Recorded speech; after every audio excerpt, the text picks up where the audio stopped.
Special Counsel ni dating Pangulong Rodrigo Duterte na pagtutol sa kontrobersyal na pag-aresto ng ICC ang naging landslide victory sa pagkaalkalde sa Davao City. Ito ang pahayag ni Attorney Nicholas Kaufman matapos na makakuha ng kalahating milyong boto ang dating Pangulo na malaki ang agwat sa pangalawang ranking na kandidato. Aniya, indikasyon ito ng hangarin na maibalik na sa Pilipinas ang dating Pangulo. Si Duterte ay kasalukuyang nakapiit sa The Hague, Netherlands dahil sa kasong Crimes Against Humanity. Iginiit ni Senator Jinggoy Estrada na malaki ang magiging epekto ng resulta ng nagdaang 2025 midterm elections sa nakabinbing impeachment trial laban kay Vice President Sara Duterte. Sumang-ayon naman dito si Senator Joel Villanueva at sinabing dapat balansehin ng incoming senators ang kanilang responsibilidad bilang legislators at bilang impeachment judges. Nakatakda namang magpatuloy ang sesyon ng Kongreso sa June 2 kung kailan formal na magpupulong ang bagong Senate lineup bilang impeachment court. Kinumpirma nitong Miyerkules ni mamamayang Liberal Party List First Nominee Laila De Lima at incoming Akbayan Representative Attorney Chel Jokno na sila ay nakatakdang sumali sa House Prosecution Team ng impeachment trial para kay Vice President Sara Duterte kasabay ng pagbubukas ng 20th Congress sa June. Ito ay matapos kapwa tanggapin ni De Lima at Jokno ang alok mula kay House Speaker Martin Romualdez na sumama sa mga prosecutor. Ayon kay De Lima, ang desisyong pagtanggap ay batay sa tungkulin at prinsipyo, gayon din ang patuloy na pagsusulong ng hustisya at reforma kung saan hindi anya tungkol sa mga personalidad o partisan politics. Sa panig naman ng Akbayan, kanilang ipinahahatid ang buong suporta para sa makasaysayang proseso ng pananagutan. More than willing umano na makipagdialogo si newly elected Makati City Mayor Nancy Binay kay Taguig City Mayor Lani Cayetano hinggil sa matagal ng territorial dispute sa pagitan ng dalawang syudad.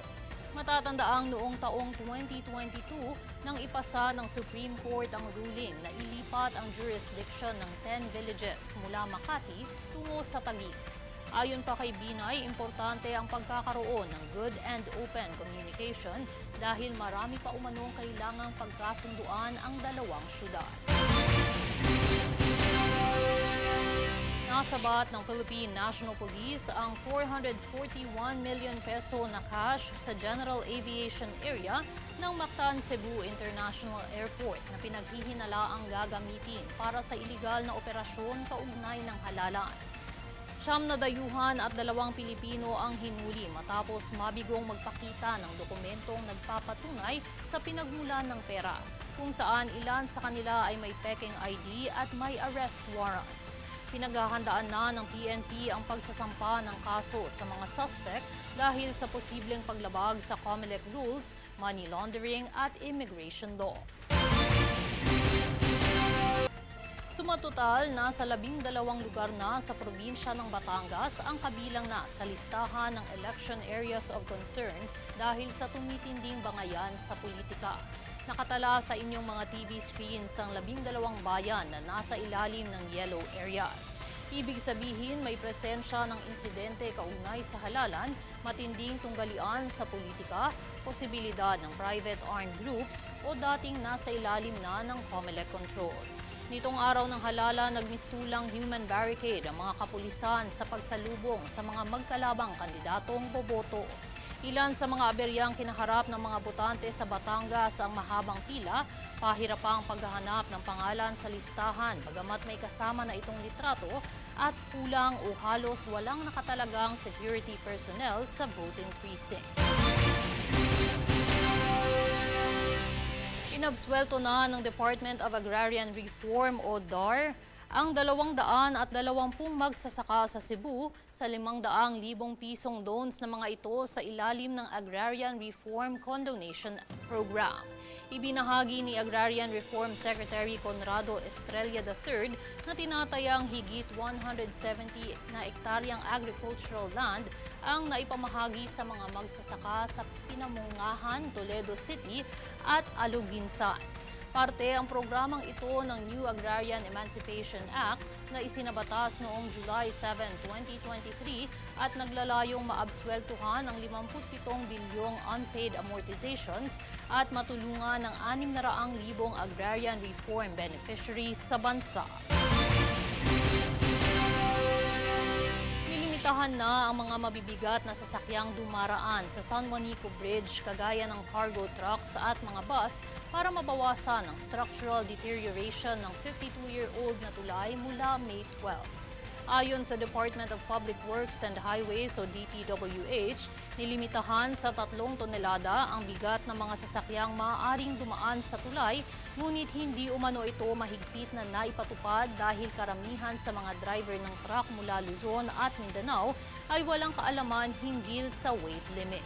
Bilang precaution, inirekomenda naman ng mga opisyales na gumamit ng roll-on at roll-off ports upang makapagdala ng mga kagamitan at produkto sa pagitan ng Leyte at Samar Islands.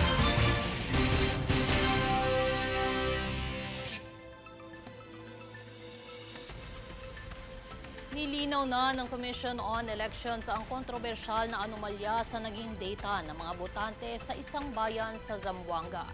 Anya, walang naganap na pandaraya dahil programming umano ang naging dahilan nito. Para sa detalye, narito si Francis Riodique. Naging tanong sa mga botante ng bayan ng Lamisahan sa Zamboanga ang naging irregularidad na naitala nitong nakaraang halalan. Lumalabas kasi sa website ng Commission on Elections na nakatanggap umano ito ng 919 na mga balota mula sa naturang bayan. Ngunit 768 na mga botante lamang umano ang aktwal na nakilahok sa halalan. Kaya naman naging kontrobersyal ang naturang insidente dahil sa umano'y posibleng pag-alter ng mga data o pandaraya. Ngunit paliwanag ng COMELEC, walang tampering of data o pangingialam sa mga datos dahil aberya sa programming umano ang ugat nito. Ayon kay COMELEC Chairman George Erwin Garcia, walang nangyaring manipulasyon o pandaraya kaugnay ng naturang insidente. Aniya, naitama agad noong kinagabihan ng araw ng halalan ang maling datos. Hindi umano naapektuhan ng aberya ang naging boto ng mga botante. Samantala, iginiit ni Garcia na titiyakin ng COMELEC ang transparency sa nakaraang halalan. Aniya, nakatakdang ilabas sa publiko ang mga impormasyon ukol sa transmission logs, audit logs, IP address at hash codes. Ito ay para masuri ng publiko ang kredibilidad ng halalan at maging malinaw ang ilang mga espekulasyon. Francis Riodique, nag-uulat para sa Golden Nation Network.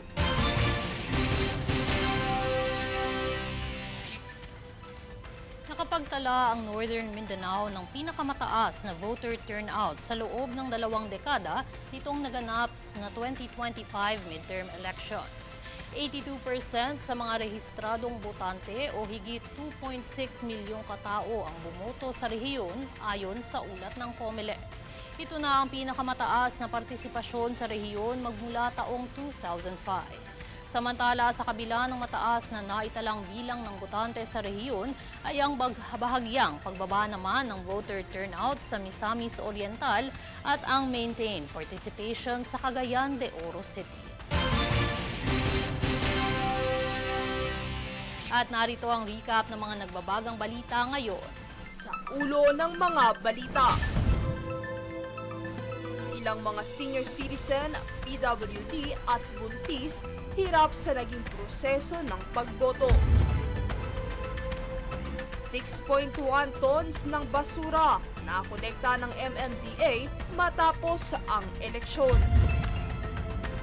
Payout sa mga teacher na nagsilbing poll workers nagsimula na. Ilang senador iginiit na malaking hamon ang resulta ng halalan sa impeachment trial laban kay VP Sara. Nancy Binay, more than willing na makipagdialogo sa Taguig hinggil sa territorial dispute. At cargo trucks at bus na dumadaan sa San Juanico Bridge nilimitahan dahil sa deterioration ng tulay. Patas at pantay na balita, komprehensibong ulat para sa pulso ng masa. Ito ang News Force.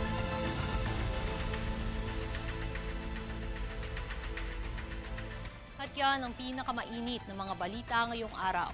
Manatiling nakatutok sa aming mga ulat at updates sa aming Facebook page, facebook.com/Golden Nation Network at mag-subscribe sa aming YouTube account, youtube.com/@Golden Nation Network.